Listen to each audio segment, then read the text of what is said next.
High students, welcome to Piyali's classroom.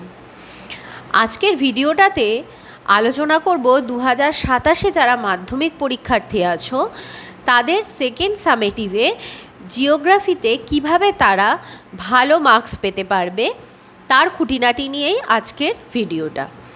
তো দেখো, যারা 2027 মাধ্যমিক দেবে তাদের সেকেন্ড সামেটিভ যেটা আছে, সেই সেকেন্ড সামেটিভে আমরা জিওগ্রাফির সিলেবাস যদি দেখি সেক্ষেত্রে বেশিরভাগই দেখা যাচ্ছে সেকেন্ড সামেটিভে তোমাদের ভারতের বিষয়টা কিন্তু রয়েছে, মানে অর্থনৈতিক ভূগোলটা কিন্তু রয়েছে।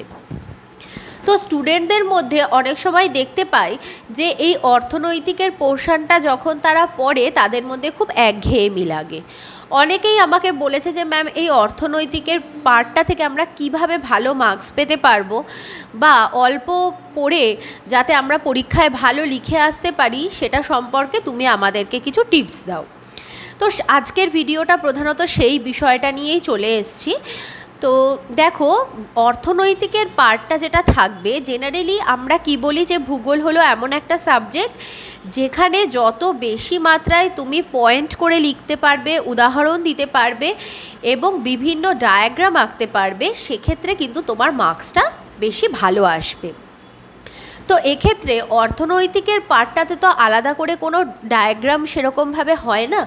তো সেক্ষেত্রে আমি তোমাদেরকে একটা সাজেশান দেব, যেটা হলো যে যখন তোমরা কোনো একটা টপিক লিখছো, অ্যাজ ফর এক্সাম্পল ধরো ভারতের শিল্পটা লিখছো, তো সেক্ষেত্রে শিল্প গড়ে ওঠার কারণ এসছে কোনো একটা শিল্প, ধরো পূর্ব ভারতে লৌহ ইস্পাত শিল্প গড়ে ওঠার কারণ বা পশ্চিম ভারতে পেট্রোরসায়ন শিল্প গড়ে ওঠার কারণ, এরকম যদি কোনো একটা কোশ্চেন আসে সেক্ষেত্রে তোমরা যেটা করবে, পুরো ভারতের ছবিটা আঁকার দরকার নেই।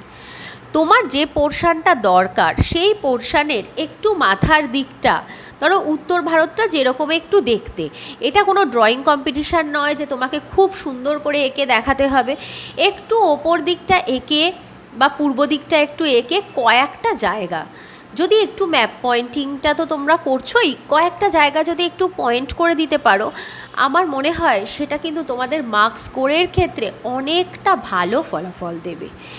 এছাড়াও ধরো দক্ষিণ ভারতটাকে যদি ধরো দেখা গেল তোমার কোয়েশ্চেনে দক্ষিণ ভারতটা দরকার, তাহলে দক্ষিণ ভারতের অংশটুকুকেই আঁকলে, ঠিক আছে? তাহলে এই জিনিসটা কিন্তু একটু ভারতের ম্যাপটা হাফ হাফ করে, ধরো উত্তর দিকের অংশটুকু বা দক্ষিণ দিকের অংশটুকু একটু রাফ স্কেচ, কেউ দেখবে না তুমি কত ভালো এঁকেছো, এখানে শুধু দেখবে যে তুমি এঁকেছো এবং তুমি চেষ্টা করেছো কিছু কিছু জায়গাগুলো পয়েন্টিং করে দেওয়ার জন্য, যেটা কিন্তু তোমাকে আর 5 জনের থেকে এগিয়ে রাখবে।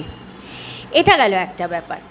সেকেন্ড ব্যাপারটা বলছি, শিল্পর ক্ষেত্রে জানো তো শিল্পটা কিন্তু খুব সহজেই পড়া হয়ে যায়, শিল্পটা নিয়ে কিন্তু বেশি ভয় পাওয়ার কিছু নেই। কেন বলো তো?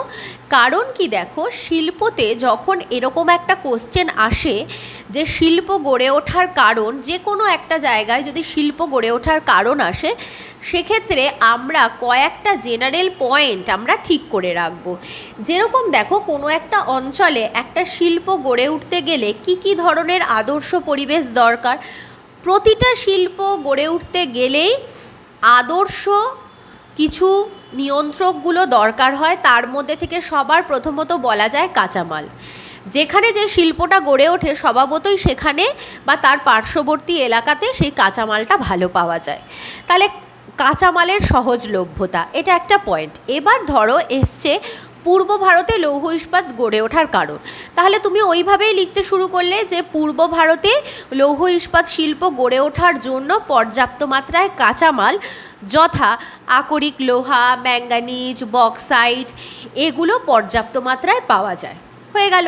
এবার যদি সেটা থাকতো পশ্চিম ভারতে পেট্রোরসায়ন শিল্প গড়ে ওঠার কারণ, তখন এই একই সেন্টেন্স বাট তোমার কি হয়ে যেত, ওখানে কাঁচামালের জায়গায় লৌহ ইস্পাত শিল্পের জায়গায় তোমার ওখানে হয়ে যেত কি, ওখানে হয়ে যেত হচ্ছে ওই অঞ্চল থেকে আমরা পর্যাপ্ত মাত্রায় পেট্রোরসায়ন শিল্পের কাঁচামাল অর্থাৎ খনিজ তেল ওই অঞ্চলটা থেকে পর্যাপ্ত মাত্রায় পাওয়া যায়। তাহলে দেখো কত সহজ হয়ে গেল না ফার্স্ট পয়েন্টটা। সেকেন্ড পয়েন্টে হয়তো লিখছো যে পর্যাপ্ত জলের যোগান, তখন মনে রাখলে যে পূর্ব ভারতে কোন কোন নদী রয়েছে যেখান থেকে জল পাওয়া যায়, আবার পশ্চিম ভারতে কোন নদীটা রয়েছে যেখান থেকে জল পাওয়া যায়। মূল সেন্টেন্সটা কিন্তু একই থাকছে, অমুক নদীর দ্বারা জল সংগ্রহ করা হচ্ছে পূর্ব ভারতে, আবার পশ্চিম ভারতের ক্ষেত্রেও একটা নদীর নাম লিখে দিলে। আবার ধরো দেখা গেল শ্রমিক লিখছো, তাহলে যেখানে যে শিল্পটা গড়ে ওঠে সেখানে শ্রমিকের প্রাচুর্যতা থাকে বলেই সেই শিল্পটা গড়ে ওঠে। তাহলে পূর্ব ভারতে পর্যাপ্ত মাত্রায় শ্রমিক পাওয়া যায়, যে কারণে এই শিল্পের বিকাশ ঘটেছে। পশ্চিম ভারতে একই সেন্টেন্স লিখে দিচ্ছ, শুধু পশ্চিম ভারত হচ্ছে। বিদ্যুৎ শক্তি, অঞ্চলটিতে ভালো জলবিদ্যুৎ এবং তাপবিদ্যুৎ উৎপাদন করা যায়। যদি একটা দুটো জলবিদ্যুৎ এবং তাপবিদ্যুৎ কেন্দ্রের নাম মনে রাখো, তাহলে ওই জলবিদ্যুৎ কেন্দ্র আর তাপবিদ্যুৎ কেন্দ্রের নামটা শুধু ওর মধ্যে উল্লেখ করে দিলে। সরকারি সহযোগিতা, সেটা তো দুটোর ক্ষেত্রে মানে সেগুলো যে কোনো আসুক একই লিখবে, যে সরকারি সহযোগিতায় এই অঞ্চলে এই শিল্পের বিকাশ ঘটেছে। পরিবহন এবং যোগাযোগ ব্যবস্থা অঞ্চলটিতে যথেষ্ট উন্নত, যে কারণে এখানে এই শিল্পের বিকাশ ঘটেছে। অঞ্চলটিতে বাজার রয়েছে, যে কারণে এই শিল্পের বিকাশ ঘটেছে। অঞ্চলটিতে পর্যাপ্ত মাত্রায় চাহিদা রয়েছে, যে কারণে এই শিল্পের বিকাশ ঘটেছে। প্রত্যেকটার ক্ষেত্রেই দেখছো তো মোরাললেস আনসারটা একই। শুধু আমরা দেখব যেগুলো অ্যাগ্রো বেস ইন্ডাস্ট্রি আছে, মানে যেগুলো আমাদের কাঁচামালটা কৃষি থেকে আসে, সেক্ষেত্রে জলবায়ু একটা ম্যাটার করে, তাহলে সেক্ষেত্রে জলবায়ুটা কিন্তু লিখতে হয়। আর খনিজ ভিত্তিক কোনো শিল্প হলে সেক্ষেত্রে আমাদের জলবায়ুটা লিখতে হয় না বেশিরভাগ ক্ষেত্রেই। তো এইভাবে যদি তোমরা কৃষিটাকে রেডি করো, শিল্পটাকে রেডি করো, তাহলে দেখতে পাবে আলটিমেটলি শিল্পটা কিন্তু তোমাদের একেবারেই হয়ে যাবে। শিল্প থেকে খুব বিশাল একটা কিছু কিন্তু পড়ার ব্যাপার নেই। এর পরবর্তী যেটা বলবো সেটা হলো কি, যে তোমরা দেখছো যে ভারতের যে জনবসতি বা জনসংখ্যা রয়েছে, তাহলে এই জনসংখ্যা তারতম্যের কারণ কি? এই জনসংখ্যা তারতম্যের কারণেও কিছু পয়েন্টগুলো মনে রাখলেই তোমরা পেরে যাবে। যেমন ধরো ভূপ্রকৃতিগত পার্থক্যের জন্য জনসংখ্যার তারতম্য ঘটে, এটা আমরা কমন সেন্সেই জানি। পাহাড়ে জনবসতি কম, সমভূমিতে বেশি, মালভূমিতে মাঝারি। মৃত্তিকা, যেখানে কৃষিকাজের সুযোগ সুবিধা আছে, যেখানে উর্বর মাটি সেখানে জনসংখ্যা বেশি, অনুর্বর হলে সেখানে জনসংখ্যা কম। জলবায়ু, যেখানে অনুকূল জলবায়ু সমভাবাপন্ন সেখানে জনসংখ্যা বেশি, চরমভাবাপন্ন যেখানে সেখানে জনসংখ্যা কম। যেখানে যোগাযোগ ব্যবস্থা উন্নত সেখানে ঘন জনবসতি, যেখানে যোগাযোগ ব্যবস্থা অনুন্নত সেখানে খুব একটা বেশি জনবসতির বিকাশ ঘটেনি। তো এইভাবে এই কয়েকটা কমন পয়েন্ট যদি তোমরা মনে রাখো, তোমরা দেখবে নিজের ভাষাতেই কিন্তু তোমরা লিখতে পারছো। তো আমি আজকের ভিডিওটা খুব বেশি লং করছি না, আমি এই ভিডিওটাতে তোমাদেরকে এই পর্যন্তই আলোচনা করে দিচ্ছি।